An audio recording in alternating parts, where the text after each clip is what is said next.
যেখানে আজ পর্যন্ত কোনো মানুষ আল্লাহকে দেখেনি, তাহলে মুসলমানরা কেমন করে আল্লাহ এক হওয়ার সাক্ষী দিয়ে থাকে? কেন বলে আল্লাহ ছাড়া কোনো মাবুদ নেই? দ্বিতীয় প্রশ্ন, পৃথিবীর সবকিছু আল্লাহ তাআলার অনুগত, তাহলে পৃথিবীতে যা কিছু হয় ভালো মন্দ তার সমস্ত কিছুই আল্লাহর হুকুমে হয়ে থাকে।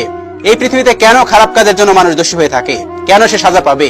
তৃতীয় প্রশ্ন, মুসলমানরা বলে শয়তান আগুন থেকে জন্ম নিয়েছে, আবার আল্লাহ বলেন কিয়ামতের দিন শয়তানকে জাহান্নামের আগুনে নিক্ষেপ করা হবে। শয়তান যখন নিজে আগুন থেকে তৈরি হয়েছে, তাহলে সেই আগুন শয়তানের কি বা করতে পারে? এক মুশরিক পণ্ডিতের এমন তিনটি কঠিন প্রশ্নের জবাব তৎকালীন সময়ের কোন মুসলিম আলেমরা দিতে পারেননি। এজন্য সেই মুশরিক পণ্ডিত সবসময় গর্ব করে বলতো, কোন মুসলিম আমার এই তিনটি প্রশ্নের উত্তর দিতে পারবে না। একদিন সেই মুশরিক পণ্ডিত যখন কাজের জন্য ঘর থেকে বের হলেন, আর তিনি কিছুটা দূরে গিয়ে একজন দরবেশ ফকিরকে অতিক্রম করেন।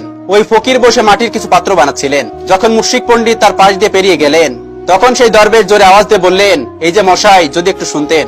সেই পণ্ডিত সঙ্গে সঙ্গে দরবেশের কাছে আসলেন। দরবেশ বললেন, আমি শুনেছি আপনার তিনটি প্রশ্নের উত্তর